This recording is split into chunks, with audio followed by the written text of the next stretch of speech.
अस्सलाम वालेकुम। Sindh TV news जी election special transmission में भलीकार मां अवां जो मेज़बान इशफाक अहमद। नाज़रीन, इलेक्शन ट्रांसमिशन में असां जेका पूरे मुल्क जी सियासी सूरत हाल उन ते ख़ुसूसन सिंध जी जेका सियासी सूरत हाल, सिंध में बुनियादी जेके मसइला आहिनि उन्हनि जे हवालनि सां ऐं गुज़िरियल हुकूमतनि जी जेका कारकर्दगी रही आहे ते उन्हनि हवालनि सां असां हिन प्रोग्राम में डिस्कस कंदा आहियूं। अॼु जेको ज़िलो जेको शहर असां डिस्कस कंदासीं, जेकॾहिं शहर जे हिसाब सां ॾिठो वञे त सिंध जो ॿियो नंबर वॾो शहर हैदराबाद ऐं हैदराबाद पूरो ज़िलो अॼु जे प्रोग्राम में असां डिस्कस कंदासीं। हैदराबाद में बुनियादी मसइला अॼु ताईं हल न थी सघिया आहिनि। उते मुख़्तलिफ़ वक़्तनि में MKM ऐं पाकिस्तान पीपुल्स पार्टी उतां मुंतख़िब थींदा रहिया आहिनि। कुझु MNA, कुझु MPA MKM ऐं कुझु MNA ऐं MPA जेके आहिनि पाकिस्तान पीपुल्स पार्टी जा हुतां कामयाब थींदा रहिया आहिनि। हिन वक़्तु जेकॾहिं ॻाल्हि कजे त उतां जो मेयर जेको आहे उहो बि पाकिस्तान पीपुल्स पार्टी जो आहे। पर जेकॾहिं हैदराबाद शहर के उते विज़िट करे ऐं ग्राउंड रियलिटीज़ चेक कयूं वेंदियूं आहिनि त अॼु बि उतां जा बुनियादी मसइला हल न थी सघिया आहिनि। जेकॾहिं तिलक चाड़ी वारो पासो ॾिठो वञे या हैदर चौक वारो गाड़ी खाता वारो जेको इहो एरिया ॾिठो वञे त उतां जा रोड रस्ता इंतिहाई जेके आहिनि नाक़िस आहिनि, ख़तम थी चुका आहिनि। यानी बुनियादी तौर ते उते इंफ्रास्ट्रक्चर वारी सूरत हाल बहितर न आहे।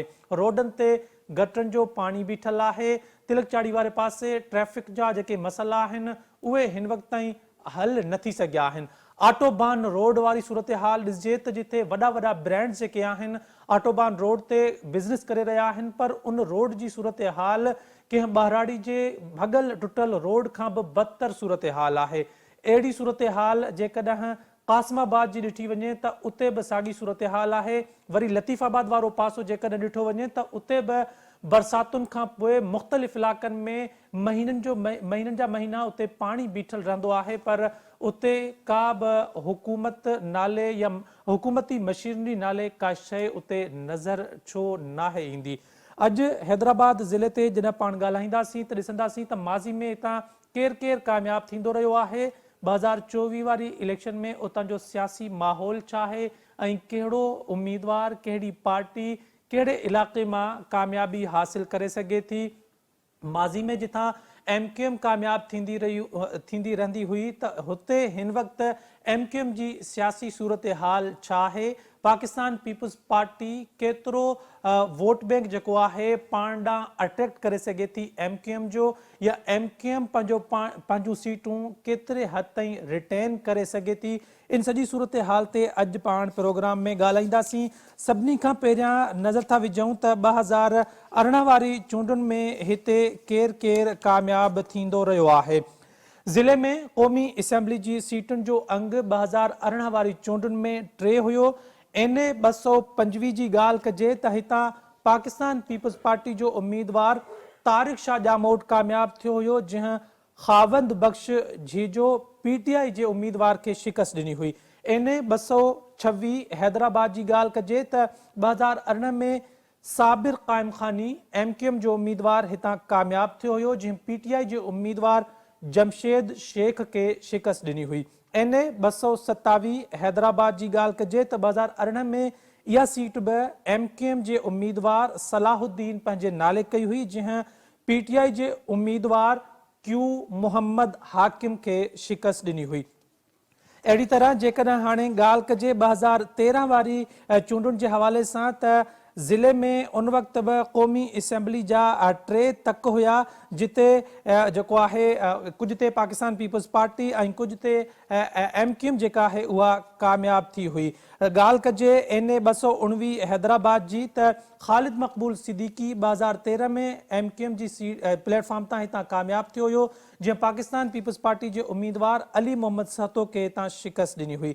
अहिड़ी तरह जेकॾहिं ॻाल्हि कजे NA 220 जी त 2013 में सैयद वसीम हुसैन MKM जो उम्मीदवार हितां कामयाब थियो हुयो, जंहिं पाकिस्तान पीपुल्स पार्टी जे उम्मीदवार मोहम्मद सगीर खे हितां शिकस्त ॾिनी हुई। अहिड़ी तरह जेकॾहिं NA 221 हैदराबाद जी ॻाल्हि कजे त सैयद अमीर अली पीपल्स पार्टी जो उम्मीदवार हितां कामयाब थियो हुयो, जंहिं STP जे रजब अली खे शिकस्त ॾिनी हुई। हाणे जेकॾहिं ॻाल्हि कजे त ज़िले में 2018 में सूबाई असेंबलियुनि जूं जेके सूबाई असेंबली जूं सीटूं हुयूं उन्हनि जो तादाद छा हुयो त 2018 में हैदराबाद ज़िले में सूबाई असेंबली जूं 6 सीटूं हुयूं। PS 62 हैदराबाद ते ॻाल्हि कजे त पाकिस्तान पीपल्स पार्टी जो उम्मीदवार जाम खान शोरो कामयाब थियो हुयो, जंहिं GDA जो उम्मीदवार अयाज़ लतीफ़ पलीजो खे हितां शिकस्त ॾिनी हुई। PS 63 हैदराबाद 2018 वारी चूंडुनि में पाकिस्तान पीपल्स पार्टी जो उम्मीदवार शर्जील इनाम मेमुन हितां कामयाब थियो हुयो, जंहिं तब्दीली पसंद उम्मीदवार मोहम्मद अली काज़ी खे हितां शिकस्त ॾिनी हुई। साल 2018 में PS 64 हैदराबाद 3 ते अब्दुल जब्बार पाकिस्तान पीपल्स पार्टी जो उम्मीदवार हितां कामयाब थियो हुयो, जंहिं MQM जे मोहम्मद यूनुस खे शिकस्त ॾिनी हुई। PS 65 हैदराबाद 4 2018 वारी आम चूंडुनि में नदीम सिद्दीकी MQM जो उम्मीदवार हितां कामयाब थियो हुयो, जंहिं PTI जे उम्मीदवार मुस्तनसर बिल्ला खे हितां शिकस्त ॾिनी हुई। PS 66 हैदराबाद 5 ते 2018 में राशिद खिलजी MQM जो उम्मीदवार हितां कामयाब थियो हुयो, जिन त पाकिस्तान पीपल्स पार्टी जो उम्मीदवार आजिज़ धामरा हाराए वियो हो। अहिड़ी तरह PS 67 हैदराबाद 6 ते नासिर कुरैशी MQM जो उम्मीदवार हितां कामयाब थियो हुयो, जंहिं PTI जे उम्मेद अली खे हितां शिकस्त ॾिनी हुई। अहिड़ी तरह जेकॾहिं ॻाल्हि कजे 2013 में सूबाई असेंबली जे तकनि जो त 2013 में बि हैदराबाद ज़िले में सूबाई असेंबली जा 6 तक हुया। PS 45 हैदराबाद मां मोहम्मद दिलावर कुरैशी MQM जो उम्मीदवार हितां कामयाब थियो हुयो, जंहिं PTI जे मोहम्मद उस्मान खे शिकस्त ॾिनी हुई। PS 46 हैदराबाद 2 ते मोहम्मद राशिद MQM जो उम्मीदवार हितां कामयाब थियो हुयो, जंहिं PTI जे गौस बख्श खे शिकस्त ॾिनी हुई। PS 47 हैदराबाद 3 पाकिस्तान पीपल्स पार्टी जो उम्मीदवार जाम खान शोरो हितां कामयाब थियो हुयो, जंहिं क़ौमी अवामी तहरीक जे अयाज़ लतीफ़ पलीजो खे 2013 PS 47 तां शिकस्त ॾिनी हुई। PS 48 हैदराबाद 4 साल 2013 वारी आम चूंडुनि में ज़ुबैर अहमद ख़ान MQM जो उम्मीदवार हितां कामयाब थियो हुयो, जंहिं पाकिस्तान पीपल्स पार्टी जो उम्मीदवार रजब अली खे शिकस्त ॾिनी हुई। PS 49 हैदराबाद 5 2013 वारी आम चूंडुनि में इंजीनियर साबिर हुसैन MQM जो उम्मीदवार हितां कामयाब थियो हुयो, जंहिं पाकिस्तान पीपल्स पार्टी जे उम्मीदवार अब्दुल जब्बार ख़ान खे शिकस्त ॾिनी हुई। अहिड़ी तरह PS 50 हैदराबाद 6 ते पाकिस्तान पीपल्स पार्टी जो उम्मीदवार शर्जील इनाम मेमुन 2013 वारी आम चूंडुनि में हितां कामयाब थियो हुयो, जंहिं आज़ाद उम्मीदवार ख़ुदा बख़्श गुलाम मोहम्मद खे हितां शिकस्त ॾिनी हुई।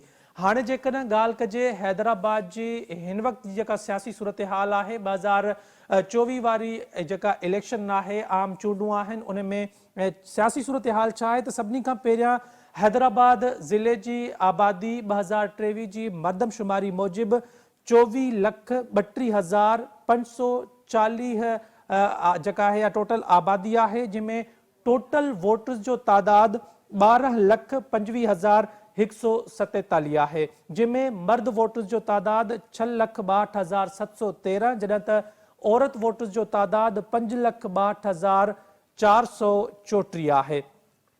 2024 जी आम चूंडुनि जो ज़िक्र कजे त हिते हिन वक़्तु जेके उम्मीदवार मैदान ते लथल आहिनि, NA 218 ते पाकिस्तान पीपल्स पार्टी जो उम्मीदवार सैयद तारिक शाह जामोट आहे, जंहिंजो मुक़ाबिलो आहे PTI जे मुहर्रम ख़ान, जमात इस्लामी जे ज़ुबैर ख़ादिम, TLP जे मोहम्मद उमर ऐं MQM जे नसीम अख्तर सां उनजो मुक़ाबिलो आहे। अहिड़ी तरह NA 219 ते पाकिस्तान पीपल्स पार्टी जो उम्मीदवार अली मोहम्मद सहतो आहे, जॾहिं त PTI जो मुस्तनसर बिल्ला, MQM जो अब्दुल अलीम ख़ानज़ादा, जमात इस्लामी जो डॉक्टर महराजुल हुदा सिद्दीकी ऐं TLP जो मोहम्मद इरफान कुरैशी जेको आहे उहो मैदान ते लथल आहिनि। अहिड़ी तरह NA 220 हैदराबाद जी ॻाल्हि कजे त वसीम खान राजपूत पाकिस्तान पीपल्स पार्टी जो उम्मीदवार है, जॾहिं त सैयद वसीम हुसैन MQM जो उम्मीदवार हूंदो ऐं अरमान अहमद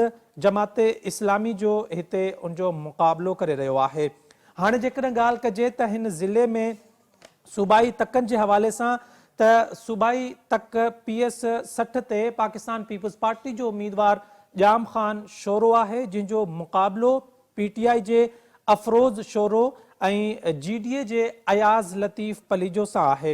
अहिड़ी तरह PS 61 ते पाकिस्तान पीपल्स पार्टी जो उम्मीदवार शर्जील इनाम मेमुण आहे, जॾहिं त PTI जो अनवर अली, MQM जो राव मोहम्मद इफ्तार शर्जील इनाम मेमुण जो मुक़ाबलो करे रहिया आहिनि। अहिड़ी तरह PS 62 ते अब्दुल जब्बार खान पाकिस्तान पीपल्स पार्टी जो उम्मीदवार हूंदो, जॾहिं त मुखालिफ़त में जेके मुक़ाबले में उम्मीदवार आहिनि उन में MQM जो साबिर क़ाइम खानी, GDA जो सैयद अली रज़ा शाह ऐं PTI जो लाला अवैस हिते अब्दुल जब्बार खान जो मुक़ाबलो करे रहिया आहिनि। अहिड़ी तरह PS 63 ते सनम टालपुर पाकिस्तान पीपल्स पार्टी जी हिते उम्मीदवार आहे, जॾहिं त रिहान राजपूत PTI, कामरान शफ़ीक MQM जो उम्मीदवार हूंदो, जॾहिं त आफ़ाक नासिर जमात इस्लामी जो हिते मुक़ाबलो करे रहिया आहिनि। अहिड़ी तरह PS 64 ते मुख़्तार अहमद, जंहिंखे असां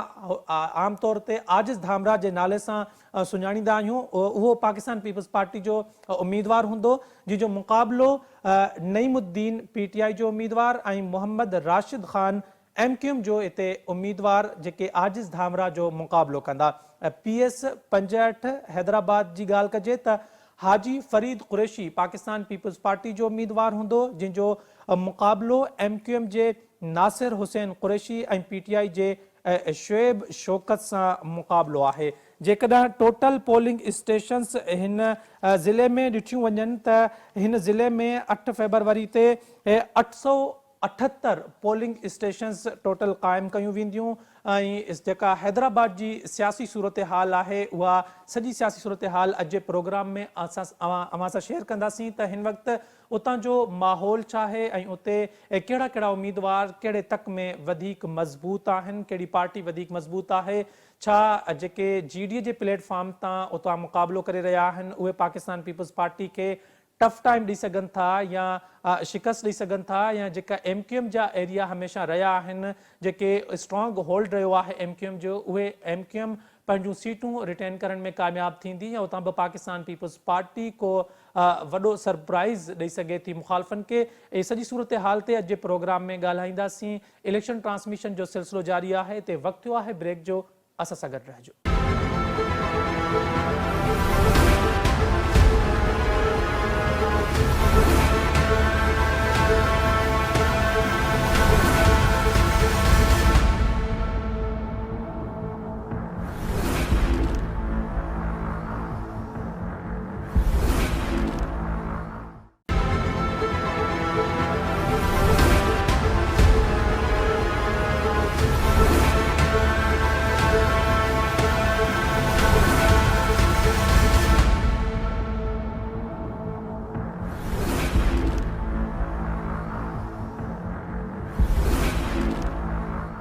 नाज़रीन, इलेक्शन स्पेशल ट्रांसमिशन में हिकु भेरो ॿीहर भलीकार। अॼु जे प्रोग्राम में असां सिंध जे ॿिए नंबर वॾे शहर हैदराबाद ऐं पूरे हैदराबाद शहर सां गॾोगॾु पूरे ज़िले ते असां अॼु ॻाल्हाईंदासीं त हैदराबाद में गुज़िरियल हुकूमतुनि कहिड़ा कारनामा सर अंजाम ॾिना आहिनि, हिन वक़्तु हैदराबाद जो बुनियादी इंफ्रास्ट्रक्चर कहिड़ी सूरत हाल में आहे ऐं उतां जा हिन वक़्तु जा बुनियादी मसइला कहिड़ा आहिनि। हिन वक़्तु हैदराबाद में मेयर बि पाकिस्तान पीपल्स पार्टी जो आहे त हाणे पाकिस्तान पीपल्स पार्टी कहिड़ा मनसूबा हैदराबाद शहर खे या हैदराबाद पूरे ज़िले खे ॾेई रही आहे। इन सॼी सूरत हाल ते ॻाल्हाईंदासीं। मूं सां गॾु स्काइप लाइन ते मौजूदु आहिनि ज़फ़र हकड़ो, पाण सिंध TV न्यूज़ हैदराबाद जा ब्यूरो चीफ आहिनि। ज़फ़र हकड़ो साहब, वॾी महिरबानी प्रोग्राम में शामिल थियण जे लाइ। सभिनी खां पहिरियां ॿुधाइजो त 2024 वारी इलेक्शन बसि 8-10 ॾींहं वञी रहिया आहिनि, उन्हनि में ॿुधाइजो त सियासी माहौल हैदराबाद में छा आहे ऐं केरु वधीक ताक़तवर नज़र पियो अचे। बड़ी मेहरबानी अवां जी प्रोग्राम में टाइम ॾियण जी। असल में हैदराबाद सिंध जो ॿियो नंबर वॾो शहर आहे। हैदराबाद में हमेशह ॿिनि जो मुक़ाबलो थींदो आहे। पीपुल्स पार्टी ऐं मुतहदा क़ौमी मूवमेंट। पर जॾहिं खां वठी मुतहदा क़ौमी मूवमेंट में तोड़ फोड़ थी वई ऐं उन्हनि जा ॿ टे ग्रुप थी विया त उन्हनि जे करे गुज़िरियल टेन्यूर में पीपुल्स पार्टी हिकिड़ी सीट जेको आहे सो MKM जी खणी वरिती। ऐं अवल पहिरियों जेको हूंदो त हिकिड़ी क़ौमी असेंबली जी सीट खणंदी हुई पीपुल्स पार्टी ऐं ॿ खणंदी हुई सूबाई जूं। हाणे 3 सूबाई जूं पीपुल्स पार्टी वटि आहिनि, 3 सूबाई जूं जेको आहे सो MKM वटि आहिनि।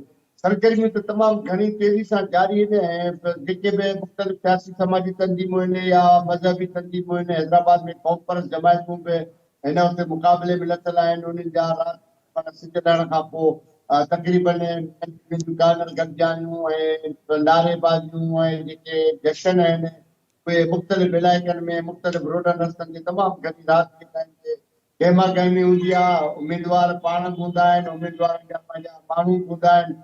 तक़रीबन हर को पावर शो कंदो आहे त वधि में वधि माण्हुनि जी शिरकत हुजे। जेका कार्नर गॾिजाणी थिए थी उन कार्नर गॾिजाणी में उन्हनि जी कोशिशि हूंदी आहे त माण्हू वधीक हुजनि ऐं अहिड़े तरीक़े सां जेके 2024 जूं चूंडूं आहिनि उहे हिन वक़्तु उरूज सां हैदराबाद में उन्हनि जी तयारियूं शुरू आहिनि। तक़रीबन पीपुल्स पार्टी सां लाॻापियल जेके उमेदवार आहिनि उन्हनि में जाम ख़ान शोरो आहे, कासमाबाद PS 60 तां बीठल आहे। शर्जील मेमन आहे वो PS 61 तां कालके बहराड़ी जी सीट तां बीठल आहे। पर शर्जील जी जेका पोजीशन बज़ाहिर आहे उन सां पोइ अहिड़ो माण्हू ताक़तवर का पार्टी या वॾी का धुन न आहे बीठल।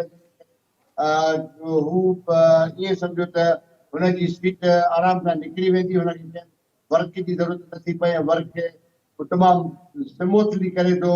जीअं शाम जो कचहरियूं थींदियूं आहिनि ईअं कचहरियूं करे थो वञे थो ॻोठनि में इलाइक़नि में ऐं उते वॾी शोर शराबो न ईअं पंहिंजे कुझु माण्हुनि सां वञी कचहरियूं करे थो। छो त उते GDA ऐं PTI जा जेके उमेदवार हुया उहे हथ खणी विया हिक ॿिए जी फेवर में। हिन वक़्तु शर्जील सां जेको मुक़ाबले में आहे उहो को आज़ाद कुझु उमेदवार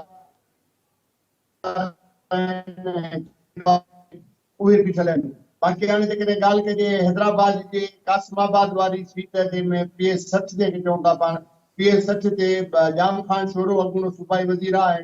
तक़रीबन हमेशह उहो खटींदो ईंदो आहे, उनजी सीट आहे। पर हिन दफ़े अयाज़ लतीफ़ अली जो जेको आहे उहो बि वर्क ते निकितल आहे। अयाज़ अली जो उनजे साम्हूं आहे ऐं अयाज़ अली जी फेवर में SDP जो उमेदवार जेको हुयो उहो हथु खणी वियो ऐं ॿियूं मुख़्तलिफ़ धुरियूं हुयूं उहे सभु हथु खणी विया। हाणे जेको वधीक मुक़ाबिलो आहे उहो अयाज़ लतीफ़ अली जे विच में ऐं जाम ख़ान जे में आहे। जाम ख़ान सां पीपुल्स पार्टी बीठी आहे ऐं पीपुल्स पार्टी जा उमेदवार जेके उतां जा लोकल आहिनि ऐं उन हवाले सां। पर जेको अयाज़ अली जी वर्क हले थी उहो ईअं ई शोर शराबे सां राति जे टाइम ते उन खां सिविल सोसाइटी अदीब दानिश्वर मुख़्तलिफ़ मकतब फ़िक्र सां तालुक़ रखंदड़ माण्हू गॾु आहिनि ऐं औरतुनि जूं जेके मुख़्तलिफ़ तंज़ीमूं आहिनि उहे बि गॾु आहिनि। हू घिटी घिटी में रोडनि ते रस्तनि ते बाज़ारुनि में वञनि था पंधि पंधि ऐं माण्हुनि खे जेको आहे अपील कनि था। अयाज़ अली जी फेवर में सिंध जे गुलूकारनि अदाकारनि ऐं ॿिया जेके सिविल सोसाइटी सां तालुक़ रखंदड़ आहिनि या अदीब दानिश्वरनि जेके इस्लामाबाद रहनि था, कराची रहनि था या सिंध जे ॿियनि ज़िलनि में रहनि था, उन्हनि वीडियो बयान जारी कया आहिनि त अयाज़ लतीफ़ अली जो खे वोट ॾेई कामयाबु करायो ऐं हिन दफ़े अयाज़ लतीफ़ अली जी जेका ज़फ़र, पोजीशन आहे असां हर इलेक्शन में असां ॾिसंदा आहियूं त अयाज़ लतीफ़ अली जो हिसाब सां मुख़्तलिफ़ माण्हू हमदर्दी बि कंदा आहिनि, उन सां गॾु वर्क में बि हूंदा आहिनि। पर छा रीज़न आहिनि त अयाज़ लतीफ़ या सीट कढण में कामयाबु न रहियो आहे कॾहिं बि? अयाज़ लतीफ़ अली जे जो जेको इलेक्शन मुहिम दौरान हू ज़ाहिर थींदो आहे इहो जेको फॉल्ट आहे ऐं खेस खे बि ख़बर आहे त इहो हुनजो फॉल्ट आहे। हुनजा जेके वेझा दोस्त आहिनि मुख़्तलिफ़ जमायतुनि क़ौम परस्त उहे बि हुनखे बार बार इहे चवंदा रहंदा आहिनि त भई तव्हां इलेक्शन में एक्टिव थियो था, इलेक्शन में ॿाहिरि निकिरो था, पर जेको इलेक्शन खां पोइ जो माहौल आहे इलेक्शन थी वञे थी त पोइ हुनजो को बि सोशल कॉन्टेक्ट न आहे माण्हुनि सां। भत भाई पी बिरादरी शादी मुरादी में या कंहिं माण्हू खे दुख सुख में कमु अचणु, कंहिंजी फोन अटेंड करणु, इहो जेको फॉल्ट आहे इन जो इहो ई सबबु आहे जो सीट खटे नथो सघे। हिकिड़े टेन्यूअर में दया लतीफ़ अली जे तमामु वॾा वोट थिया, 27,000 वोट थिया ऐं खटी दर्जे को उम्मीदवार 33 खां 35,000 जे विच में वोट थिया। अहिड़े नमूने सां उहो हुनखे तमामु सुठो चांस हुयो, पर अयाज़ लतीफ़ अली जो जेको सोशल कॉन्टेक्ट आहिनि, जेके माण्हुनि सां राब्ता आहिनि, उहे न हुजण जे करे हमेशह हर इलेक्शन में जेको वोटनि जो तइदाद आहे उहो घटि पोइ थो वञे हुनजो। बजाए हो त वधणु घुरिजे, पर वधण जे बजाए अञा बि घटि पोइ थो वञे। पर हिन दफ़े तमामु हुन घणी महिनत कई आहे, ऐं उहा बि इलेक्शन में, अॻ में इलेक्शन खां कोन कई। हिन वक़्तु हुन खां सभु सियासी समाजी तंज़ीम या जेके सोशल एक्टिविस्ट आहिनि, उहे NGOs आहिनि, उहे अदीब दानिश्वर लेखक जेके आहिनि, उहे हिन सां गॾु आहिनि, उहे वर्क में बि औरतूं हुजनि, मर्द हुजनि, हिकिड़ो नौजवाननि जो वॾो हिकिड़ो जेको आहे जथो, उहे बि हिन सां गॾु आहिनि, उहे बि हिन सां वर्क में शामिल आहिनि। GDA जा जेके ॿिया अॻुवान आहिनि, जेके PP जा मुखालिफ़ आहिनि, उहे बि हिन सां गॾु वर्क में हलनि था। हाणे जीअं तव्हां पुछो त अयाज़ लतीफ़ अली जो छो नथो खटे, उनजो सबबु इहो ई आहे त हू जेको इलेक्शन जे दौरान थोरी घणी एक्टिविटीज़ करे थो, सरगर्म रहे थो, माण्हुनि ताईं वञे थो, पर इलेक्शन खां पोइ इलेक्शन में रिज़ल्ट अची था वञनि। अच्छा ज़फ़र, इहो ॿुधाइजो त ज़ाहिरा हैदराबाद में न रुगो पाकिस्तान पीपल्स पार्टी बल्कि MQM जो बि तमामु घणो वोट उते मौजूदु रहियो आहे ऐं उहे सीटूं बि पंहिंजे नाले कंदा रहिया आहिनि। हिन चूंडुनि में अव्हांखे छा थो लॻे त MQM ऐं पाकिस्तान पीपल्स पार्टी छा हिक ॿिए खे के सरप्राइज़ ॾींदा, को वॾो अपसेट असांखे नज़र ईंदो हैदराबाद में? शायदि असल में हिन वक़्तु जेका सॼी गेम आहे उहा आहे हिन वक़्तु इंतिज़ामिया जी। अॼु भले ताज़ो ताज़ो मां तव्हांखे ॿुधायां त साबिर क़ाइम खानी आहे, जेको उमेदवार बि आहे तव्हांजो PS जो, ऐं हुन खां अलावा MQM खे जेको आहे सो MQM जो अॻुवान बि आहे, अॻ में बि MPA MLA रही चुको आहे। हुन हैदराबाद प्रेस कॉन्फ्रेंस कई आहे त जेके हिते इलेक्शन कमीशन जा ज़ाब्ता उसूल आहिनि, उन्हनि ते अमल नथो कयो वञे। MQM जा जेके बैनर आहिनि, पोस्टर आहिनि, ऐं जेके झंडा लॻल आहिनि सरकारी इमारतुनि ते या प्राइवेट कंहिं भितियुनि ते, त उन्हनि खे हटायो थो वञे। पर जेके पीपुल्स पार्टी सां लाॻापियल जेके बैनर आहिनि, ख़ुसूसन जेके उन्हनि निशानदगी कई आहे जाम खान शोरे जी, त जाम खान शोरे जो हैदराबाद जे समूरनि शहरनि में सरकारी जेके इमारतूं आहिनि, हुनमें बिजली जा पोल ऐं जेको आहे सो हुन खां अलावा पंहिंजो ट्रांसफार्मर आहिनि या पुलूं आहिनि, फ्लाईओवर आहिनि, उन्हनि ते उन्हनि जा झंडा बि लॻल आहिनि, उन्हनि जा पोस्टर बैनर पाछा बि लॻल आहिनि। पर MQM जा हटाया, MQM ऐं सरकारी जेका मशीनरी आहे, उहा सरकारी मशीनरी बि जाम खान छोरे सां गॾु बीठल आहे। इहो अॼु इल्ज़ाम हयो आहे MQM। MQM में पंहिंजे सीटुनि जे कढण लाइ हिन वक़्तु तमामु घणो सरगर्म आहे। ऐं जेको पीपुल्स पार्टी जी जेका गुज़िरियल टेन्यूअर में अब्दुल जब्बार ख़ान जेको पीपुल्स पार्टी सां लाॻापियल आहे, उन हिकिड़ी MQM जी सीट खई हुई, ऐं हिन दफ़े बि उहा सीट ख़तरे में पइजी वई आहे। उनजो सबबु इहो ॿुधायो वञे थो त जब्बार ख़ान ऐं जाम खान शोरे जे विच में कुझु मामलनि तां इख़्तिलाफ़ थिया आहिनि, ऐं उनजे करे जाम खान शोरे जेको गुज़िरियल टेन्यूअर में जब्बार ख़ान जी फेवर कई हुई, ऐं उते जेके सिंधी आबादियूं आहिनि, लतीफ़ाबाद वारनि इलाइक़नि में सिंधी वोटर आहिनि, उन्हनि वटि हुन जेको आहे सो हुते पहुतो ऐं उन्हनि खे वोट ॾियण जे लाइ गुज़ारिशूं कयूं, उन्हनि वर्क कई फुल। पर हिन वक़्तु जेको आहे न उहो नथो करे सघे। जाम खान छोरो हिकु त पंहिंजी सीट ते उहो बीठल आहे, ऐं ॿियो जाम खान छोरे जी हिन वक़्तु जेका वॾी में वॾी कोशिशि आहे, उहा हिकिड़ी सीट आहे जेको आहे सो PS 65 सिटी जी सीट आहे, उहा MQM जी सीट रही आहे। उन ते जाम खान छोरे फेवर कई आहे। PP जे फरीद कुरैशी आहे जेको उमेदवार, जाम खान छोरे पाण बीहारियो आहे, उनखे सीट बि पीपुल्स पार्टी खां हुन पाण वठी ॾिनी आहे। हीउ ख़ुदि अवल MQM जो ठीक है हूंदो हुयो, ज़फर अकड़ो साहब असां सां गॾु मौजूद रहिजो। इलेक्शन ट्रांसमिशन जो सिलसिलो असां जारी रखंदासीं। हिते वक़्तु थियो आहे ब्रेक जो, असां सां गॾु रहिजो।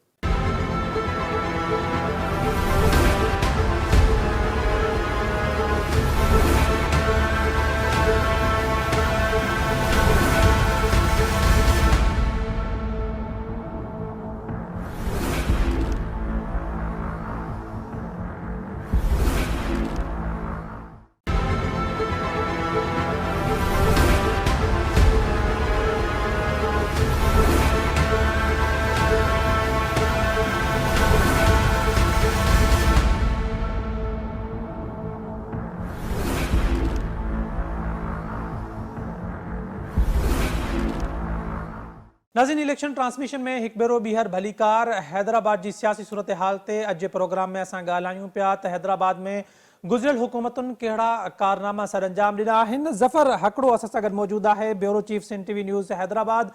ज़फ़र, असांखे ॿुधाइजो त पाकिस्तान पीपुल्स पार्टी गुज़िरियल 15 सालनि में हुकूमत कई आहे, छा कम कया आहिनि हैदराबाद में, कहिड़ा कारनामा सर अंजाम ॾिना विया आहिनि पाकिस्तान पीपुल्स पार्टी तरफ़ां?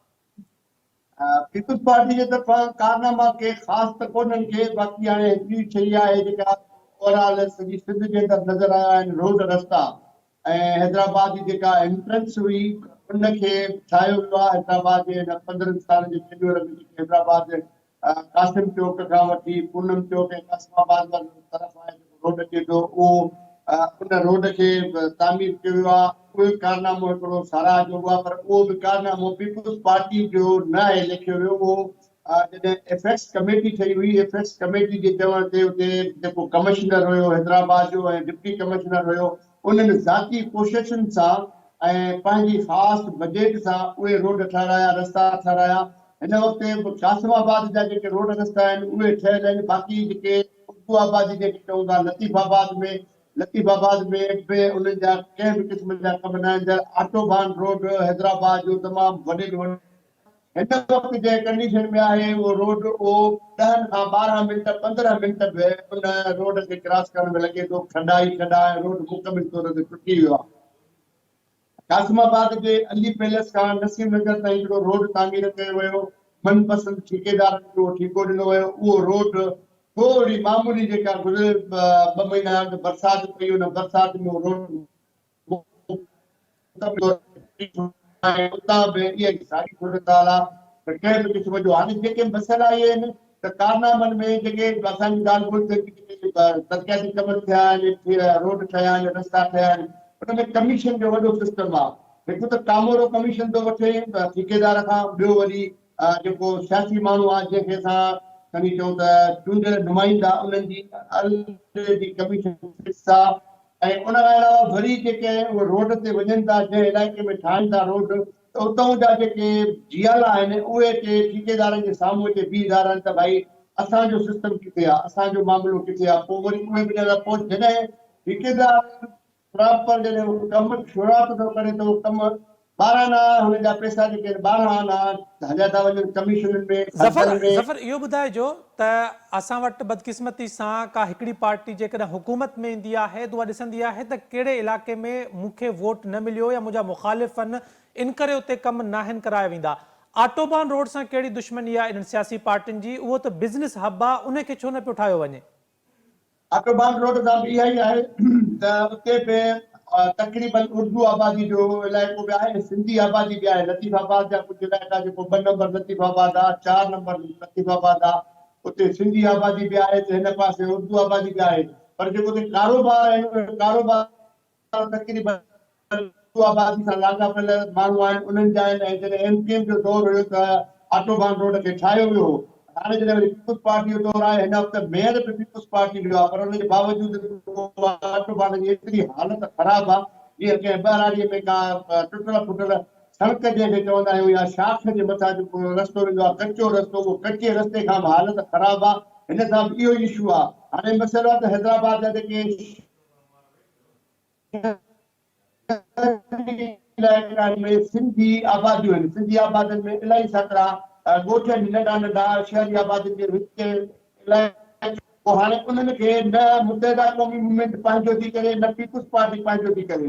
उते मुंहिंजी ॻाल्हि ॿोल थींदी रही आहे, मां तक़रीबन उते वञण थींदो आहे, पैकेज ठाहिण, रिपोर्ट ठाहिण, त उतां जा जेके क़दीमी इलाइक़ा आहिनि हैदराबाद जा, क़दीमी इलाइक़े जा जेके रहवासी उहे अचे इन मामले में अचे परेशान थिया आहिनि, त हुननि खे एमके बि सपोर्ट नथी करे ऐं पीपुल्स पार्टी बि सपोर्ट नथी करे, जंहिंजे करे उहे पीअण जे पाणीअ जे लाइ महरूम आहिनि। हुननि वटि साफ़ पाणी कोन्हे, हुननि जे अंदरि भितियुनि में ड्रेनेज कोन्हे, हुननि जे अंदरि इलाइक़नि में जेको आहे न रोड आहे, न ज़फ़र, रस्तो आहे, जेकॾहिं ऐं उहे अहिड़ी बदतर ज़िंदगी असां मञी गुज़ारनि वठूं मजबूर त आहिनि। वाक़ई उते आबादी जेका आहे उहा अहिड़ी आहे जेका पाकिस्तान पीपुल्स पार्टी खे वोट नथी ॾिए। कासिमाबाद छा मिसाली इलाइक़ो आहे हैदराबाद जो? उतां त पाकिस्तान पीपुल्स पार्टी हमेशह कामयाब थींदी रही आहे। उते कहिड़ा कम कया आहिनि पाकिस्तान पीपुल्स पार्टी?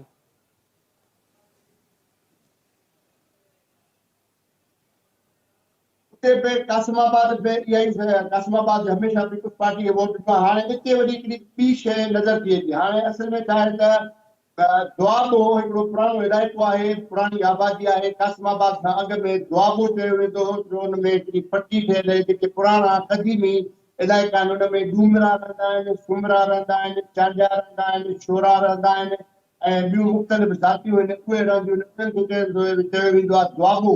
उहो जेको दुआबे वारो इलाइक़ो आहे, उहो जाम ख़ान शोरे जो 100%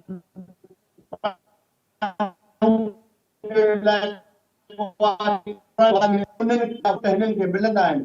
हाणे जाम ख़ान छोरो बि जेको MPA बि रहियो आहे, हर दफ़े जेको सीटूं खणंदो आहे कासिमाबाद जे दुआबे वारे इलाइक़े मां। जेके कुझु नौकरियूं मिलियूं उहे बि हुन दुआबे में ॾिनियूं। जेके तरक़ियाती कम कासिमाबाद जे शहरी इलाइक़े जा आहिनि, दुआबे में कया आहिनि। दुआबे में हिन जो पंहिंजो ॻोठ बि अचे थो। उन्हनि ॻोठनि खे ऐं आबादियूं हुयूं, प्लाट हुया, उन्हनि खे बि ॻोठ करे नंढा उन्हनि खे ठाहे ॾिना। हर घिटीअ में तव्हां जाम ख़ान छोरो जेको ॻोठ आहे, करण ख़ान छोरो जी 3 खां 4 फुट वारी नंढी घिटी आहे। उन में बि CC प्लाट आहे, उते पाणी लिखल आहे, उते बिजली जो बहितर सिस्टम आहे। उते वेंदो त उहो तव्हांखे हैदराबाद खां वधीक जेको वॾो बहितरीनु इलाइक़ो नज़र ईंदो। हाणे इहो छा आहे त इहा बजट आहे कासिमाबाद सिटीअ जी। कासिमाबाद सिटीअ खे नज़रअंदाज कयो वियो आहे। उन जो सबबु इहो ॿुधायो थो वञे त जाम ख़ान छोरो या उन जा जेके माण्हू आहिनि जेके पाण रहंदा आहिनि, त उन्हनि जी इहा ॻाल्हि ॿुधी आहे त कासिमाबाद में जेके माण्हू रहनि था, उन्हनि जो तक़रीबन 70% माण्हुनि जा वोट ॻोठनि में दाख़िल आहिनि। हाणे को लाड़काणे जो आहे, को कंदरकोट जो आहे, को उत्तर सिंध जे मुख़्तलिफ़ इलाइक़नि जो आहे।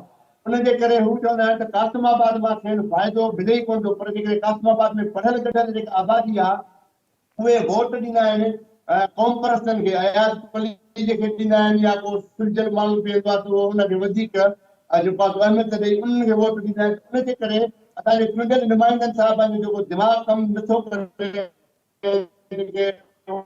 पंहिंजाए पियो, उहो बि कासिमाबाद में ईअं था चवनि त कासिमाबाद जा जेके शहरी इलाइक़ा आहिनि उहे पंहिंजा वोटर ई न आहिनि। उनजे करे उन्हनि जी का सपोर्ट ई न आहे करणी। ज़फ़र थोरो इहो ॿुधाइजो त हैदराबाद जा जेके पुराणा इलाइक़ा आहिनि, जीअं सिटी गेट आहे, टावर वारो एरिया आहे, तिलक चाड़ी आहे, हैदर चौक आहे, इते बि त का सूरत हाल बहितर न आहे। रोडनि जो जेका सूरत हाल आहे उहा तमामु ख़राबु आहे। ड्रेनेज जो जेको सिस्टम आहे उहो सफ़ा नाकारो आहे। त उते बि त कम न थिया आहिनि। उते ट्रैफ़िक जा मसइला इंतिहाई जेके आहिनि उहे ख़राबु आहिनि हैदराबाद में। त उते कहिड़ो कमु कयो वियो आहे इंतिज़ामिया पारां? बिल्कुलु हिते बि इहा ई सूरत हाल आहे। उते बि हालांकि उते बि पीपुल्स पार्टी खटींदी आहे। पीपुल्स पार्टी जा हाणे चेयरमैन जेके चूंडियल आहिनि इन्हनि इलाइक़नि मां, उहे बि हीराबाद जो इलाइक़ो आहे, उते लालू लाशारी ॻोठ आहे ऐं ॿियूं सिंधी आबादियूं उहे इलाही सादरियूं आहिनि ऐं जेको आहे सो माछियुनि जा ॻोठ आहिनि। ऐं उते इलाइक़नि में हीराबाद आसपास वारा इलाइक़ा, हैदर चौक ऐं जेको आहे सो पगरनि जो पिण आहे, शहरी इलाइक़ो आहे। पगरनि जे पिण वारे इलाइक़े में मेमोरियल अस्पताल वारो इलाइक़ो, इहे जेके आबादियूं आहिनि हिते सीटूं MKM खणंदी आहे। उते आजिज़ धामरा बि बीहे थो ऐं जेके हाणे नवां माण्हू आया आहिनि, आजिज़ धामरा जो हैदराबाद सां को तालुक कोन्हे, पीपुल्स पार्टी जो अॻुवान आहे ज़रूरु, पर हुनजी का हुते जान पहचान कोन्हे, उहो बीहंदो ईंदो आहे।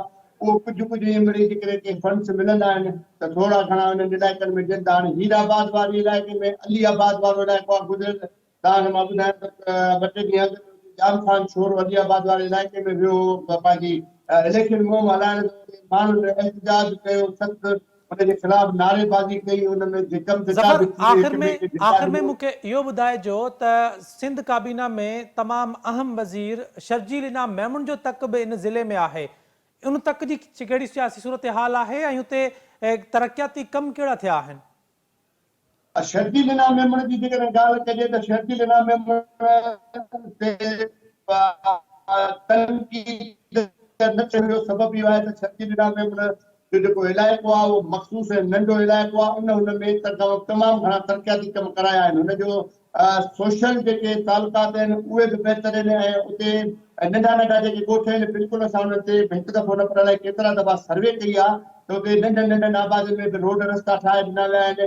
ऐं उते जेको आहे पाणी जो बंदोबस्तु ॿाराड़ी जो तालुक आहे, तक़रीबन ॿाराड़ी जो जल जेको आहे उहो मिठो हुजण जे करे उन्हनि इलाइक़नि में पाणी मौजूदु आहे। ऑलरेडी जल जो पाणी बि मौजूदु आहे, पर हुते वाटर सप्लाई बि ॾिनी वई आहे। रोड रस्ता जेकॾहिं उते जी ॻाल्हि कजे त उहे रोड रस्तनि जो बहितर कमु आहे ऐं उन में बिजली जो सिस्टम बि सुठो बणायो वियो आहे। हैदराबाद जे तालके बहराड़ी वारी जेका इहा पीएस आहे जाम खान छोरे खे छॾे करे शर्जील इनाम मेमोर वारी पीएस आहे, उन में ॻोठ आहिनि बहराड़ियूं आहिनि, उन्हनि जो शर्जील इनाम मेमोर कमु करायो आहे ऐं उहे केतिरा ई दफ़ा असां उनजी रिपोर्ट बि ठाही हुन ते माण्हुनि जे हुन मां ख़ुशि आहिनि, छो त हू उन्हनि जो जेको हुते नंढिड़ो इलाइक़ो हुजण जे करे ऐं तक़रीबन जेको बि वोट आहे उहो उते हुनखे मिले थो शर्जील खे।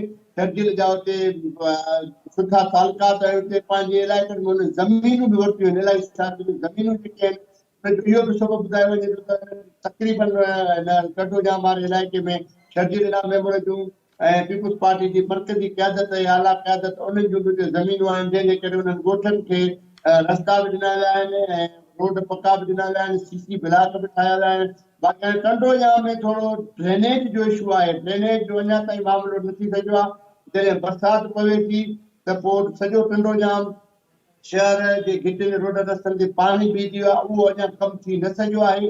बाक़ी बाज़ार जेके सफ़ाई सुथराई आहे या जेके छोटा नंढा नंढा रोड आहिनि, नंढनि ॻोठनि में पाणी जा इशू आहिनि, उहे उते हल थियल आहिनि ऐं उते कम थियल आहिनि ड्रेनेज खां अलावा। ऐं उन्हनि जी ॻाल्हि ज़फ़र कजे हिकिड़ो त वॾी शर्जील वॾी इनाम महिरबानी प्रोग्राम में शामिल थियण जे लाइ। नाज़रीन, हैदराबाद जी सियासी सूरत हाल ऐं हैदराबाद में गुज़िरियल हुकूमतुनि जा कहिड़ा कहिड़ा प्रोजेक्ट कहिड़ा कहिड़ा कम हिन ज़िले में थिया आहिनि। हैदराबाद जेको सिंध जो ॿियो वॾो शहर आहे, उन में बि बुनियादी मसइला अॼु ताईं हल न थी सघिया आहिनि। उतां जो शहर जो जेको हैदराबाद शहर जे इंफ्रास्ट्रक्चर जी ॻाल्हि कजे त उहो मुकमल तौरु तबाह आहे। ड्रेनेज सिस्टम जेको आहे उहो इन शहर जो तबाह आहे ऐं हिते ट्रैफ़िक जा जेके मसइला आहिनि पुराणनि इलाक़नि में उहे गुज़िरियल 15 सालनि में इंतिज़ामिया या चूंडियल नुमाइंदनि पारां उहे हल करण में असांखे नाकाम नज़र आया आहिनि। फ़ैसिलो बिलाख़िर अव्हांखे करिणो आहे। 8 फ़रवरी ते अव्हां पंहिंजे वोट सां जेको आहे पंहिंजा नुमाइंदा ऐवाननि ताईं पहुचाईंदव ऐं अव्हां जो ई फ़ैसिलो हतमी फ़ैसिलो हूंदो त अव्हां कंहिंखे पंहिंजो नुमाइंदो मुंतख़िब करणु चाहियो था। अॼु जे प्रोग्राम में एतिरो ई। पंहिंजे मेज़बान इशफ़ाक़ अहमद खे ॾींदा इजाज़त। अल्लाह हाफ़िज़।